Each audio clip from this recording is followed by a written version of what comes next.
বন্যার্থ মানুষের এখন সবচেয়ে বেশি যে প্রয়োজন, আমরা ছোট্ট এক কথায় যদি বলি তাহলে বন্যার্থ মানুষের এখন অর্থনৈতিক সহযোগিতা, এটা সবচেয়ে বেশি প্রয়োজন।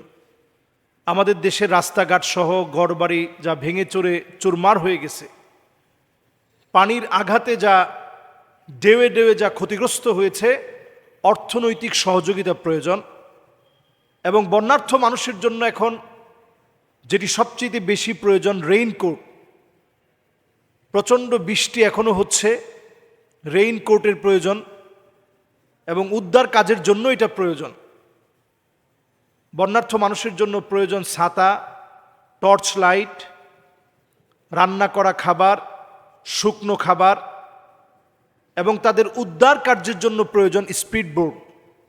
কারণ আমরা জানি যে পুরো ফেনী শহরটাতে এত বেশি অলিগালা এবং রাস্তাঘাট রয়েছে যেখানে স্পিড বোট ছাড়া অন্য কোনো উপায়ে তাদেরকে এখন রেস্কিউ করা অথবা উদ্ধার কাজ সম্পন্ন করা এটা সহজ না। এই জন্য স্পিড বোটটা খুব বেশি প্রয়োজন। এবং মোবাইলগুলোকে রিচার্জ করার জন্যে পাওয়ার ব্যাংক এ জাতীয় যদি কোনো ব্যবস্থা থাকে, কারণ একজন আরেকজনের সঙ্গে যোগাযোগ করতে পারছে না, কে কোথায় আছে, সংবাদ জানাতে পারছে না। সন্তান বাবা থেকে বিচ্ছিন্ন হয়ে পড়েছে, বাপ সন্তান থেকে বিচ্ছিন্ন হয়ে পড়েছে। দুর্বিষহ এই সময়ে মোবাইল রিচার্জের বড় প্রয়োজন। পাওয়ার ব্যাংক জাতীয় কোনো কিছু দিয়ে যদি তাদেরকে সহযোগিতা করা যায়, এবং ভলান্টিয়ার বা স্বেচ্ছাসেবী যারা কাজ করবে, সকল দিকে কাজ করার মানসিকতা যাদের আছে, এরকম কিছু মানুষ প্রয়োজন। লাইফ জ্যাকেটের প্রয়োজন, এবং তাদের এই সময়ে প্রয়োজন হচ্ছে গর্ভবতী যারা নারী আছে তাদেরকে হসপিটালে পাঠানো। আমরা গতকালকেও দেখেছি 9 মাসের অন্তঃসত্ত্বা বাচ্চা পেটে, মা চিৎকার করতেছে যে আমাকে একটু উঠান, কিন্তু আপ্রাণ চেষ্টা করেও দীর্ঘক্ষণের লড়াইয়ে অনেক কষ্ট করে শেষ পর্যন্ত তিনি আর বাঁচেনি। এইরকম গর্ভবতী যে নারীরা আছে তাদেরকে আশ্রয় কেন্দ্রে অথবা হসপিটালে পাঠানো, আশ্রয় কেন্দ্রে খাবার পৌঁছানো, এটা আমাদের দায়িত্ব। এছাড়া শুকনো খাবার এই মুহূর্তে মানুষের উদ্ধার জরুরি এবং শুকনো খাবার দেওয়া জরুরি। মোমবাতি তাদের জন্য নিয়ে যেতে হবে, কারণ কারেন্ট এই অঞ্চলগুলোতে বিচ্ছিন্ন অবস্থায় আছে। তাদের এখানে এখন ইলেকট্রিসিটি নাই বললেই চলে।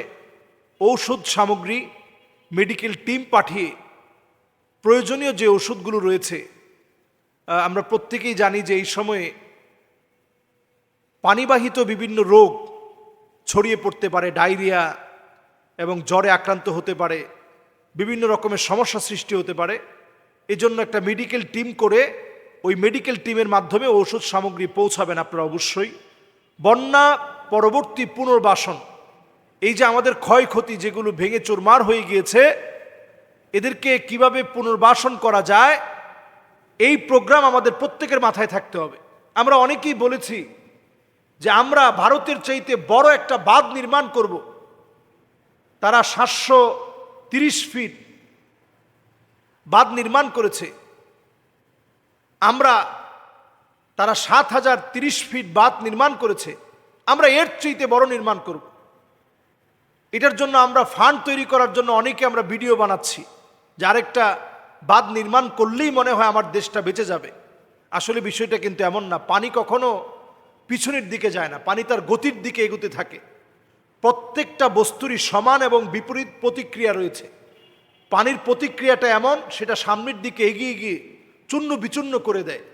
আমরা যদি 7050 ফিট উঁচুও যদি 40 কিলোমিটার দূরে যদি বাঁধ নির্মাণ করি, তারপরেও এই পানি কিন্তু পিছনের দিকে যাবে না, বরং এটা সামনের দিকে যাবে, বাঁধকে ভেঙে ফেলবে। পানি এটা অত্যন্ত শক্তিশালী, আল্লাহর এক মাখলুক, সামনের বাঁধটাকে ভেঙে ফেলবে।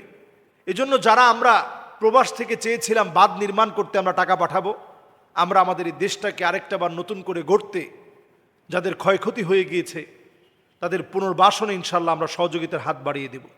এবং সর্বোপরি আমরা সবাই সবার জন্য এই মুহূর্তে দোয়া করতে থাকি, আল্লাহ যেন আমাদের প্রত্যেককে হেফাজত করে। আসসালামু আলাইকুম ওয়া রাহমাতুল্লাহি ওয়া বারাকাতুহু।